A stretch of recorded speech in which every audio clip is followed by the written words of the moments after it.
Oke, Assalamualaikum warahmatullahi wabarakatuh. Hari ini kita akan bahas tentang uji normalitas dengan pendekatan Lillie Force. Namun sebelumnya saya jelaskan dulu fungsi dari uji normalitas itu sendiri. Uji normalitas itu adalah bagian dari uji asumsi statistik. Ya. Uji asumsi statistik itu digunakan untuk menentukan statistik apa yang akan kalian gunakan nanti untuk menguji hipotesis dalam sebuah penelitian. Ya. Jadi ada uji prasyarat sebelum kalian menentukan menggunakan rumus yang mana dalam uji hipotesis. Nah, uji normalitas ini sendiri ingin mengetahui apakah data itu berdistribusi normal atau tidak. Bagaimana data yang normal dan bagaimana data yang tidak normal. Kalau saya ambil contoh, data yang normal itu dari 10 sampel, penyebaran datanya itu merata. Ada yang kalau dari nilai 1 sampai 100, dari 10 orang itu ada yang nilainya bagus, ada yang nilainya sedang, ada yang nilainya buruk. Kalau datanya tidak normal, cenderung misalnya bagus semua atau jelek semua nilainya. Maka si kurvanya tidak normal nanti. Akan bermasalah ketika nanti salah menggunakan rumus mana ketika kita menguji hipotesis dalam sebuah penelitian. Normal atau tidak normal itu bukan sebuah masalah. Jadi kalau datanya tidak normal ya tidak masalah. Masih bisa diolah menggunakan rumus statistik non parametrik. Ketika datanya berdistribusi normal, maka statistik yang digunakan adalah statistik parametrik. Seperti yang sudah saya jelaskan pada video saya di awal pertemuan. Ya.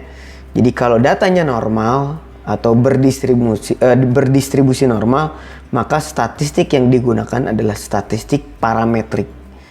Ketika datanya tidak berdistribusi normal, maka statistik yang digunakan adalah statistik non parametrik. Jadi uji ini bertujuan untuk kamu nanti pakai yang parametrik atau yang parametrik. Jadi syarat untuk mengolah data tuh harus uji dulu. Sebenarnya ada dua, ada uji normalitas dan uji homogenitas. Hari ini kita jelaskan dulu yang uji normalitasnya dulu menggunakan pendekatan Lillie Force. Video selanjutnya kita bahas tentang uji homogenitas. Oke, kita lanjut saja simak video yang akan saya berikan. Ya, kita lanjut. Uji normalitas dengan pendekatan Lillie Force. Seperti yang sudah saya jelaskan tadi sebelumnya, kita akan menguji sebuah data, apakah data tersebut berdistribusi normal atau tidak, dengan pendekatan Lillie Force. Lillie Force satu rumus dalam uji normalitas. Sebenarnya banyak rumusnya, ada C kuadrat. Lillie Force ini digunakan apabila data kecil. Data kecil itu kurang dari 30 disebut data kecil. Kalau datanya lebih dari 30, rumusnya beda. Untuk manualnya menggunakan rumus C kuadrat. Jadi nanti ada kelas interval karena jumlah datanya sangat banyak. Nah, kita pelajari aja dulu yang kurang dari 30 karena biasanya sampel-sampel penelitian dalam pendidikan olahraga, jasmani atau yang bersifat kuantitatif biasanya datanya kecil. Ya, kita lanjut aja. Nah, ini uji normalitas adalah sebuah uji yang dilakukan dengan tujuan untuk menilai sebaran data pada sebuah kelompok data atau variabel. Apakah sebaran data tersebut berdistribusi normal atau tidak? Uji normalitas berguna untuk menentukan data yang telah dikumpulkan berdistribusi normal atau diambil dari populasi normal atau tidak. Ya, tadi sudah saya jelaskan di awal. To the point saja, saya langsung ada soalnya di sini. Kita punya 12 sampel, 12 orang, satu data. Jadi kalau misalnya ada 3 data, lakukan langkah seperti ini sebanyak 3 kali karena datanya 3. Kalau cuma 1 yang diuji normalitasnya ya satu langkah, satu proses ini. Kalau 5 data, 6 data, ya 6 proses seperti ini kalau menggunakan rumus manual. Ya. Data sampel 1, 23, 27 sampai 70. Kalau misalnya data awalnya tidak berurutan, ya, kalian harus mengurutkan dulu dari yang terkecil ke yang terbesar.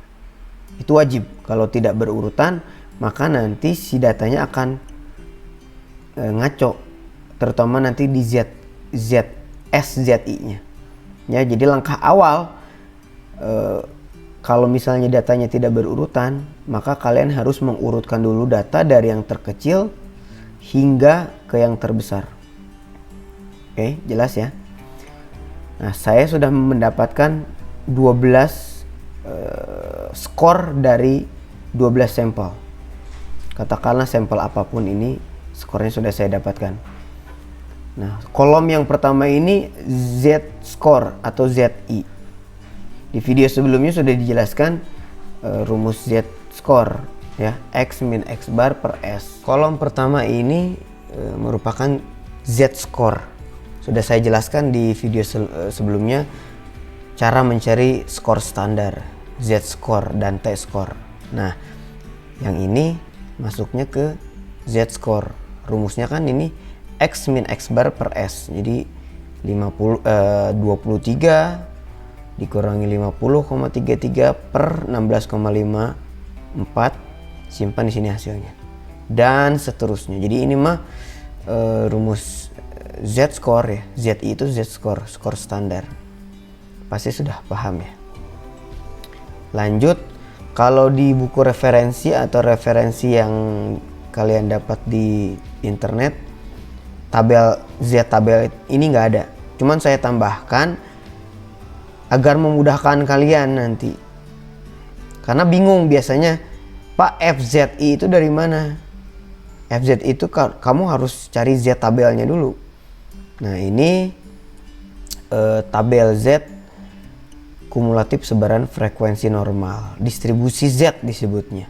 Tabel ini yang digunakan untuk menghitung FZI. Cara mencarinya, hiraukan minusnya. Oke, kalau Z skornya sudah diketahui, nah, nanti masuknya ke sini 1,65. Kita lihat 1,6 ya, 1,65 0 1 2 3 4 5 didapat 0,4505. Simpan di sini.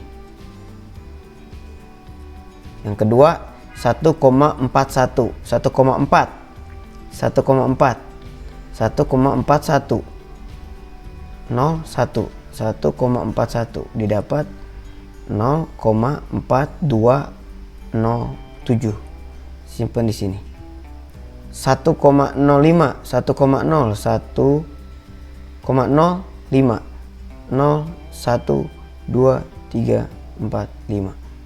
didapat 0,3531. Simpan di sini dan seterusnya. Oke, jelas ya. Jadi Z tabel itu cara mencarinya seperti apa? Kolom distribusi Z ini kalian bisa dapat di internet banyak.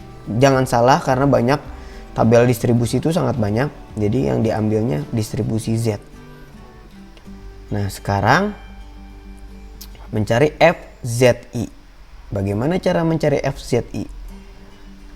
Didapat dari nilai ZI. Jika nilai ZI-nya negatif, ini kan negatif, baru kesininya positif. Jika nilai ZI-nya negatif, maka rumusnya 0,5 dikurangi Z tabel. Artinya 0,5 dikurangi 0,4505 karena Z skornya negatif. Jadi 0,5 dikurangi 0,4505 sama dengan ini, simpan di sini. Jika nilai ZI-nya positif, maka rumusnya 0,5 ditambah Z tabel. Lihat di sini, kalau yang negatif-negatif ini 0,5 dikurang Z tabel. Kalau yang positif-positif ini 0,5 ditambah Z tabel. Hasilnya di sini. Jelas ya? Oke, kita lanjut. Mencari SZI ini mudah. SZI itu tinggal nomor urut dibagi N.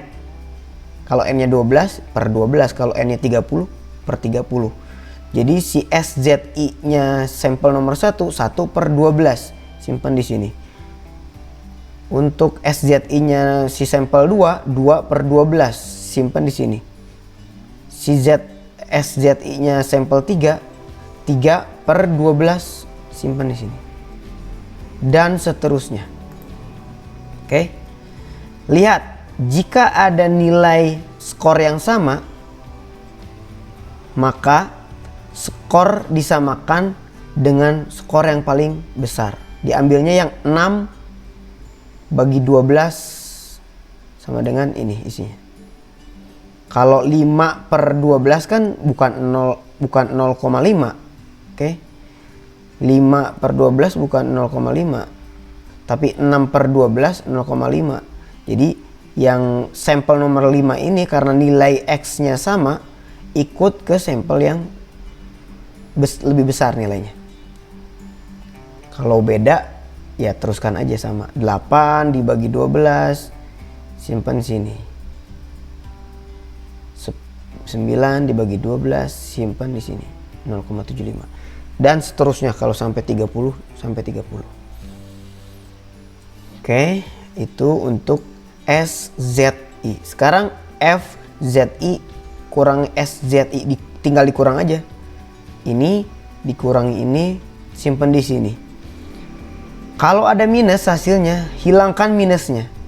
Jadi kita sudah tidak melihat plus dan minus di sini. Kalau ada minus, udah aja semuanya hilangkan tanda plus minusnya. FZI dikurangi SZI. FZI dikurangi FZI, simpan di sini. Oke, sudah jelas ya? Sekarang mencari LO. LO itu adalah nilai terbesar dari FZI dikurangi SZI tanpa melihat tanda negatif dan positif. Jadi tadi hilangkan dulu aja positif negatifnya, simpan aja. Cari nilai paling besar.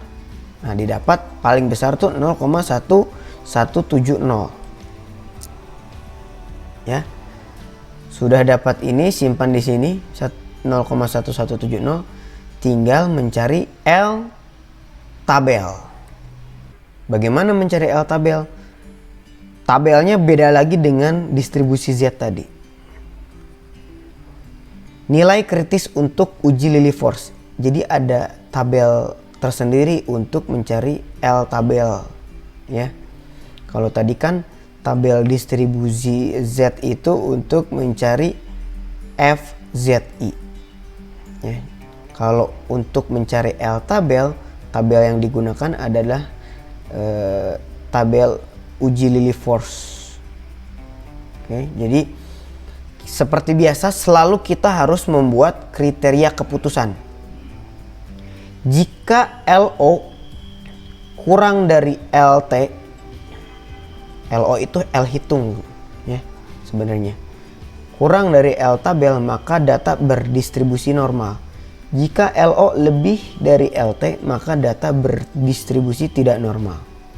Kita bikin kesimpulan. Dari data tersebut didapat LO sebesar 0,1170. Nih. Jelas ya?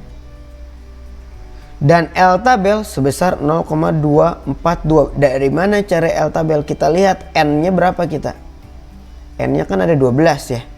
Jumlah sampelnya ada 12. Kita tinggal lihat di sini 12. 12 dengan taraf signifikansi 0,05. Saya sudah menjelaskan kenapa 0,05. Taraf kesalahan 0,05 itu untuk di sosial bahasa dan pendidikan biasanya bidang-bidang penelitian ke arah situ menggunakan taraf nyata 0,05. Tapi kalau di bidang kesehatan, kedokteran biasanya 0,01. Jadi kalau dari 100 sampel gagal 5 itu nggak masalah untuk di pendidikan. Atau datanya melenceng atau seperti apa. Tapi kalau di kedokteran, di kesehatan, dari 100 sampel mati 1 aja sudah hal yang buruk kan. Karena urusannya dengan nyawa. Makanya diambil taraf nyata yang paling kecil. Taraf kesalahan yang paling kecil. Bahkan harusnya tidak boleh ada kesalahan sama sekali ketika penelitiannya berhubungan dengan kesehatan dan nyawa seseorang. Karena kita bidangnya pendidikan, biasanya pakai taraf nyatanya 0,05. Ya udahlah, dari 105 gagal nggak masalah, karena misalnya penerapan metode, penerapan model, kalau 5 nggak ada pengaruhnya nggak masalah. Ya, jadi 12 tadi sampelnya dengan taraf nyatanya 0,05 didapat 0,242. Ya. Ternyata LO kurang dari L tabel, maka data tersebut berdistribusi normal. Jadi sampai sini kalian sudah beres mengerjakan uji normalitas menggunakan pendekatan Lilliefors. Ya, semoga dapat dipahami. Kalau ada pertanyaan tinggal tulis aja di kolom komentar. Ya. Sampai bertemu di video selanjutnya. Assalamualaikum warahmatullahi wabarakatuh.